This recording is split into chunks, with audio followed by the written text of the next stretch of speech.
Avant de présenter les recommandations, je voudrais dire quelques mots d'introduction. D'abord, sur le constat qui était le nôtre, que d'une part, il y avait se développant une très forte attente de la part des citoyens, des organisations, des ONG, des collectivités, pour que la justice se saisisse des litiges environnementaux et fasse pleinement son œuvre. Sauf que, en regardant la façon dont la justice judiciaire traitait ces contentieux environnementaux, on s'apercevait que ces contentieux n'étaient pas visibles, pas perceptibles, et que les décisions qui étaient prises n'avaient finalement que peu d'impact sur la transition écologique en cours et les tensions qu'il peut y avoir tant dans le champ climatique que dans le champ de la biodiversité. Que ces dernières années, un certain nombre de mesures ont été prises par voie de circulaire, par voie de directive au plan national, et que tout ça était manifestement insuffisant par rapport à l'urgence climatique, l'urgence de la biodiversité, et qu'il y avait vraiment une nécessité de pouvoir changer de paradigme. Et c'est dans ce contexte que on a réuni pendant une année à la fois des entretiens de terrain, qu'on a réuni des chercheurs, des praticiens, pour pouvoir arriver à dresser un état des lieux à partir duquel on a été amené à faire une proposition. En fait, 21 propositions qui forment un tout pour aller vers une justice pour l'environnement. Une justice pour l'environnement avec comme notion transversale par rapport à nos 21 propositions, le caractère systémique des litiges environnementaux. C'est-à-dire que quand on appréhende une question d'un point de vue juridique ou d'un point de vue judiciaire qui a à voir avec l'environnement, on s'aperçoit que il y a à la fois des champs de police administratifs qui sont en cause, des champs de police judiciaire, des questions d'interprétation de réglementation, l'impact de la science, la façon dont un certain nombre de techniques de constatation sont aussi en œuvre dans cette matière complexe, mais que aucun de ces éléments n'est isolé et que tous forment un tout. Et c'est la raison pour laquelle on a été amené à former 21 propositions avec un clin d'œil en forme d'agenda 21 pour une justice pour l'environnement. Donc les différentes propositions que nous allons vous présenter maintenant, elles s'articulent autour de 4 axes qui sont un volet de prévention qui est tout à fait primordial, des sujets autour de la réparation, la sanction et la répression, et puis au final des questions ayant trait à la gouvernance.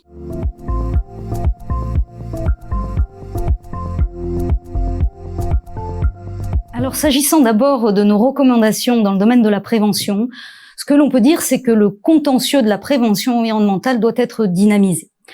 Nous sommes partis du constat de ce qu'il existe un fort cloisonnement, un manque de coordination patent entre les polices judiciaires et administratives d'une part, mais aussi entre les polices administratives spécialisées elles-mêmes, les polices de l'eau, polices de l'air, polices des installations classées qui n'ont souvent pas les mêmes approches.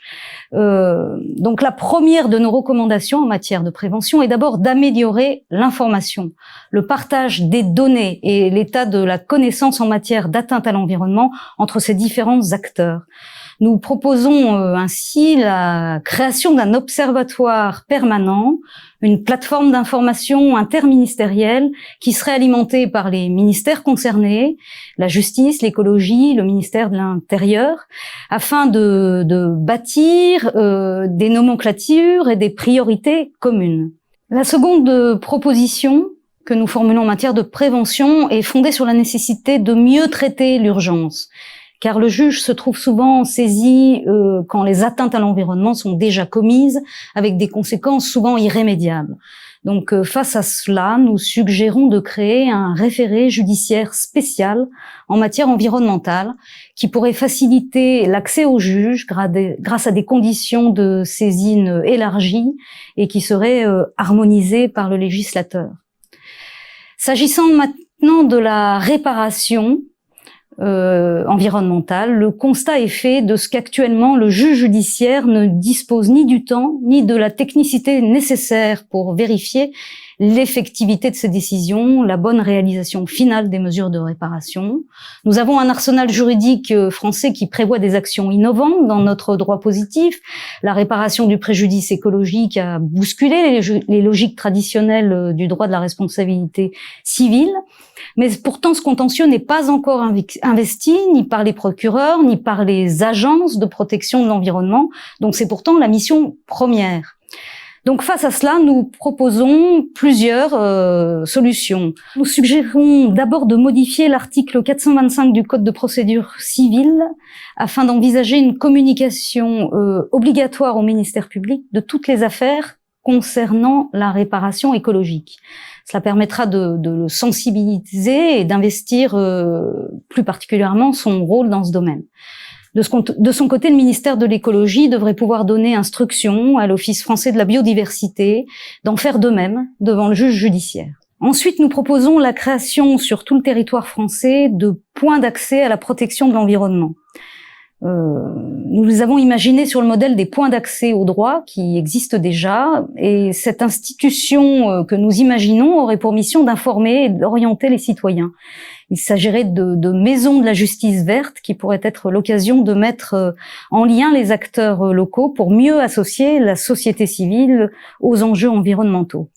Ces maisons vertes pourraient devenir le lieu adéquat pour mettre en œuvre des mesures d'information citoyenne, des processus de médiation environnementale ou encore l'exécution de peines comme des stages de sensibilisation aux enjeux environnementaux ou encore la réalisation d'heures de travail d'intérêt général dits verts. Enfin et surtout, nous proposons la création d'une juridiction nouvelle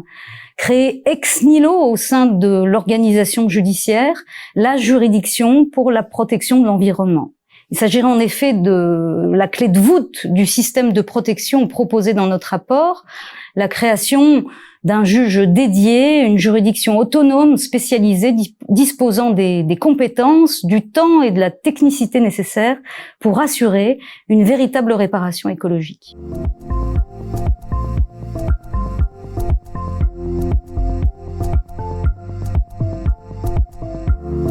Alors pour la thématique de la sanction, l'ensemble des observateurs s'accordent à dire que le droit répressif de l'environnement est fragmenté, peu cohérent et peu dissuasif et in fine peu lisible. La mission s'est efforcée de faire des recommandations pour donner au droit pénal de l'environnement une cohérence et une certaine intelligibilité.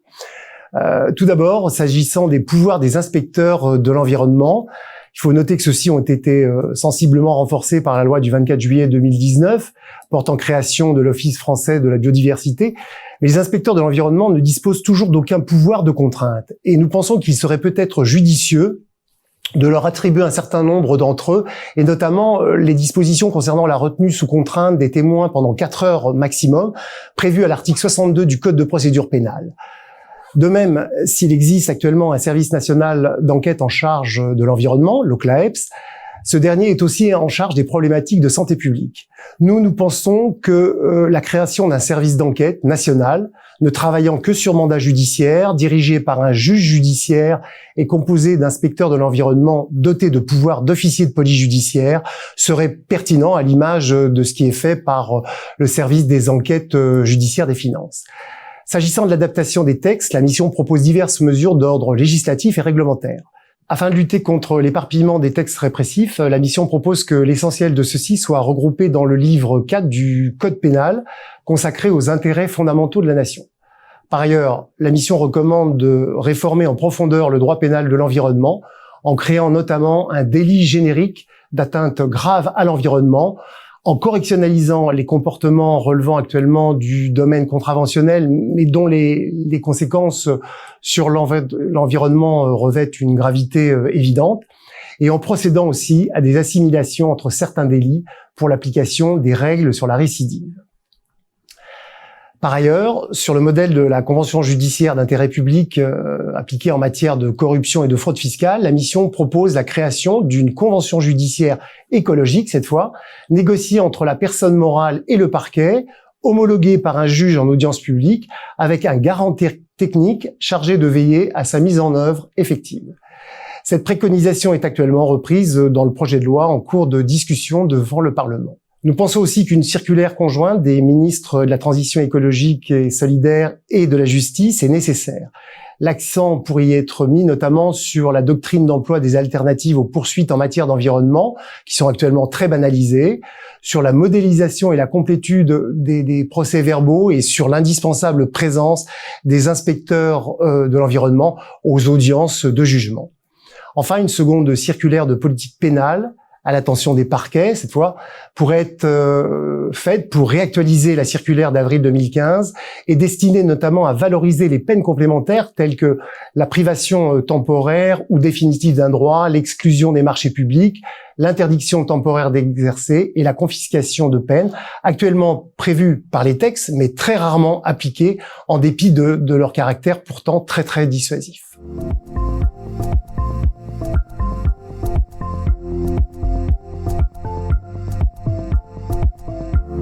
Pour ce qui est des questions de gouvernance,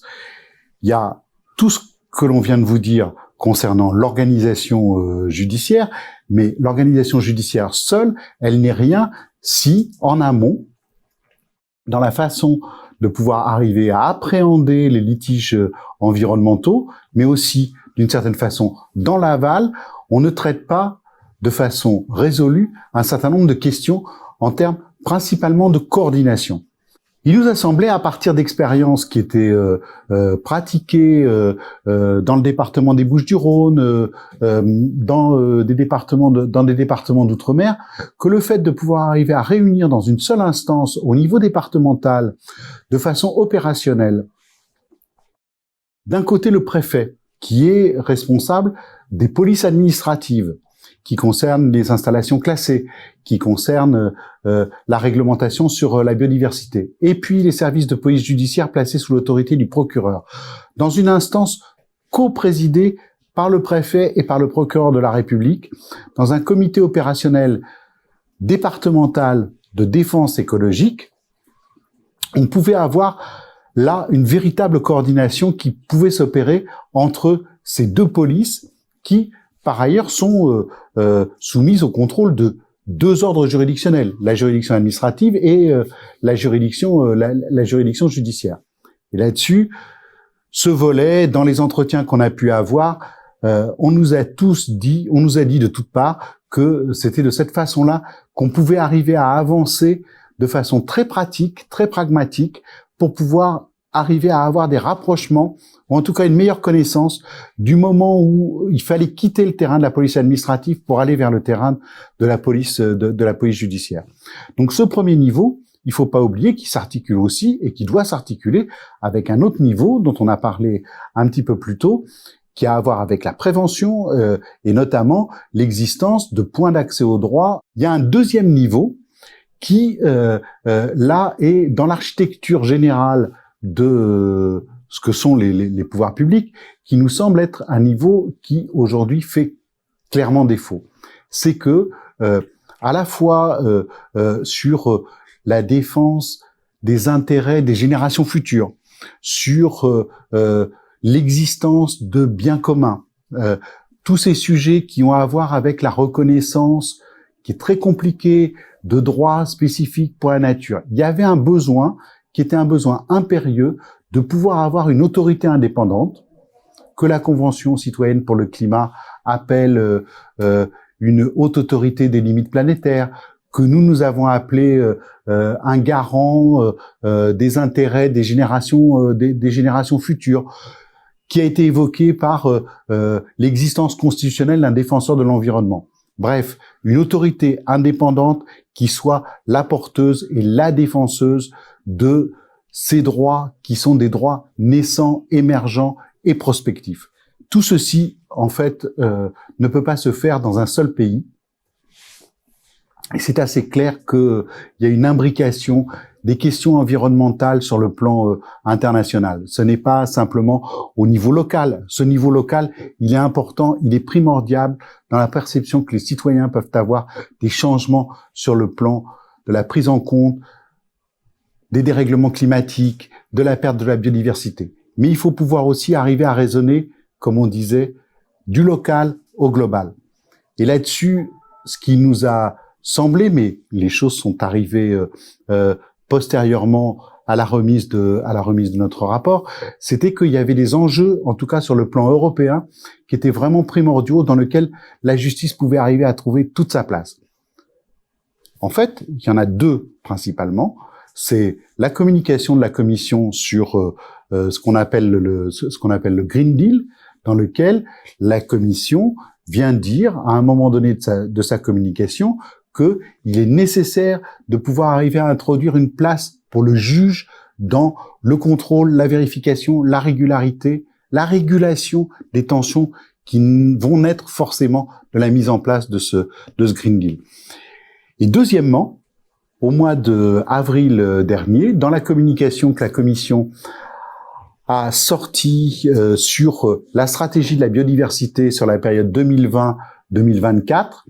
il y a un paragraphe qui est tout à fait intéressant parce qu'il est tout à fait nouveau, dans lequel la Commission vient dire que l'effectivité de toute la stratégie, qui est une stratégie essentiellement de prévention, de protection de protection de la biodiversité, il fallait impliquer les juges, les autorités judiciaires des États membres, parce que c'était la garantie que cette stratégie elle puisse avoir une certaine effectivité. Donc sur le plan international, il y a au moins sur le plan européen déjà un certain nombre d'avancées qui sont en écho par rapport à toutes les propositions que l'on peut faire. Et sur le plan international, le congrès prochain de l'Union internationale pour la conservation de la nature va faire une place tout à fait importante au rôle du juge dans la régulation des conflits et des litiges environnementaux.